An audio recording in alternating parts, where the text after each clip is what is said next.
हनुमान का नाम सुनते ही भक्ति और शक्ति की एक तस्वीर मन में आती है ना? लेकिन उनकी कहानी सिर्फ एक पौराणिक कथा से कहीं ज्यादा गहरी है। ये रामायण के उस महानायक की कहानी है जिसकी भक्ति और समर्पण ने उसे वो शक्ति दी जिसकी कोई सीमा नहीं थी।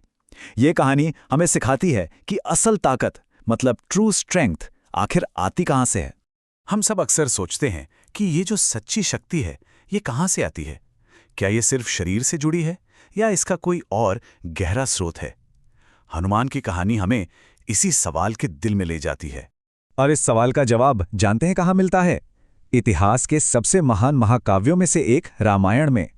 यहीं से तो शुरू होती है हनुमान की वो असाधारण यात्रा जो भगवान राम की पत्नी सीता को रावण के चंगुल से छुड़ाने के एक बड़े मिशन का हिस्सा बन जाती है।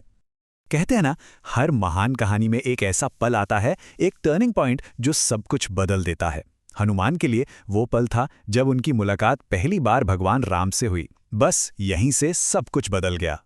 जैसे ही हनुमान ने भगवान राम को पहचाना, उन्होंने बिना कोई शर्त रखे, बिना कोई सवाल पूछे खुद को पूरी तरह से समर्पित कर दिया।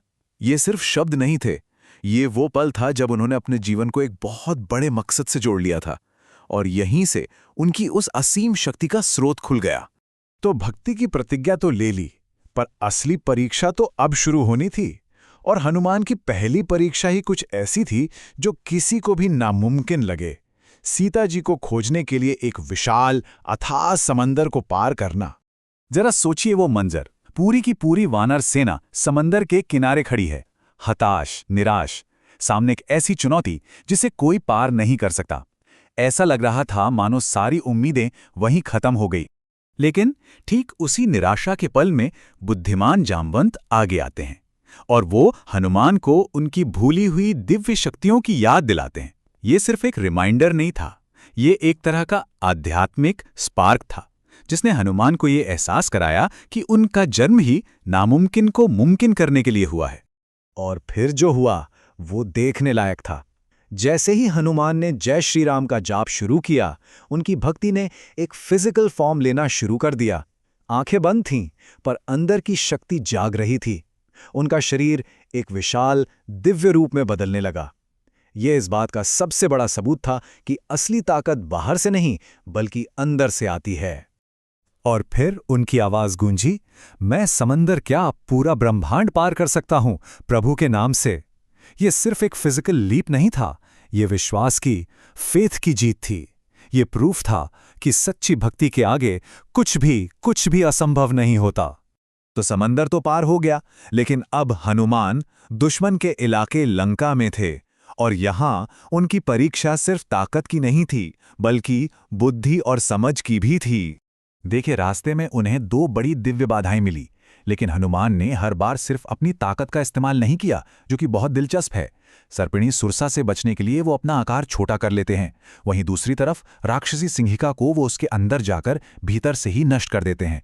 ये क्या दिखाता है? यही कि उनकी शक्ति सिर्फ फिजिकल नहीं थी, वो स्ट्रेटेजिक भी थी। और फिर आता है अशोक वाटिका का वो सीन, कहानी का एक बहुत ही कोमल, भावुक पल, जब हनुमान माता सीता को ढूंढ लेते हैं।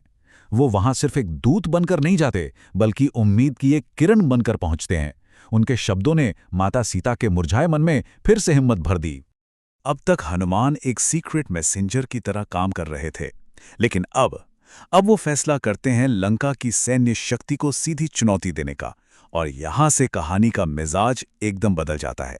जरा सोचिए वो सीन, अकेले हनुमान उस शक्तिशाली राक्षस राजा रावण के दरबार में खड़े हैं और बिना किसी डर के वो उसे शांति का एक आखिरी मौका देते हैं और कहते हैं, वरना विनाश निश्चित है।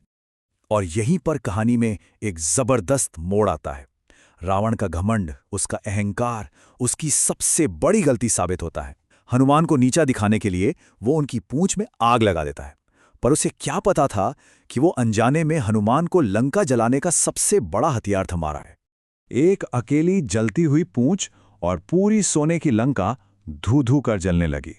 ये सिर्फ एक शहर का जलना नहीं था, ये एक शक्तिशाली संकेत था, एक ओमन कि अहंकार और अधर्म का अंत अब ज्यादा दूर नहीं है। कहानी अब अपने सबसे बड़े हिस्से, महान युद्ध तक पहुंचती है। और यहीं पर हनुमान की भक्ति की सबसे बड़ी, सबसे कठिन परीक्षा होती है। एक ऐसी परीक्षा जहां दांव पर किसी की जिंदगी लगी थी। युद्ध के मैदान में घमासान लड़ाई के बीच अचानक सब कुछ थम सा जाता है। राम के भाई लक्ष्मण मूर्छित हो जाते हैं। चारों तरफ निराशा का अंधेरा छा जाता है। पूरी सेना की हिम्मत जवाब देने लगती है और समय रेत की तरह हाथ से फिसलता जा रहा था। लक्ष्मण को बचाने का सिर्फ और सिर्फ एक ही रास्ता था, दूर हिमालय पर्वत पर उगने वाली संजीवनी बूटी, एक चमत्कारी जड़ी बूटी जिसे ढूंढ कर लाना था, और वो भी सिर्फ एक रात में। ये काम वाकई में लगभग नामुमकिन था। और जब हनुमान को सही जड़ी बूटी नहीं मिलती तो वो कुछ ऐसा करते हैं जिसके बारे में कोई सोच भी नहीं सकता। वो पूरा का पूरा पर्वत ही उठा लाते हैं। ये सिर्फ एक समाधान नहीं था, ये मिशन के प्रति उनकी अटूट प्रतिबद्धता का प्रतीक था। ये शुद्ध निस्वार्थ शक्ति का प्रदर्शन था। तो युद्ध खत्म होता है और कहानी अपने क्लाइमेक्स पर पहुंचती है। यहां हमें हनुमान के किरदार का, उनकी भक्ति का सबसे गहरा, सबसे सच्चा रूप देखने को मिलता है। जीत के बाद राम कृतज्ञता से भरकर हनुमान से कहते हैं कि वो उनका ऋण कभी नहीं चुका सकते। लेकिन हनुमान की विनम्रता देखिए। वो कहते हैं, प्रभु, मैं तो सिर्फ आपका दास हूं। वो किसी भी चीज का क्रेडिट नहीं लेते, क्योंकि उनके लिए सेवा ही सबसे बड़ा इनाम है।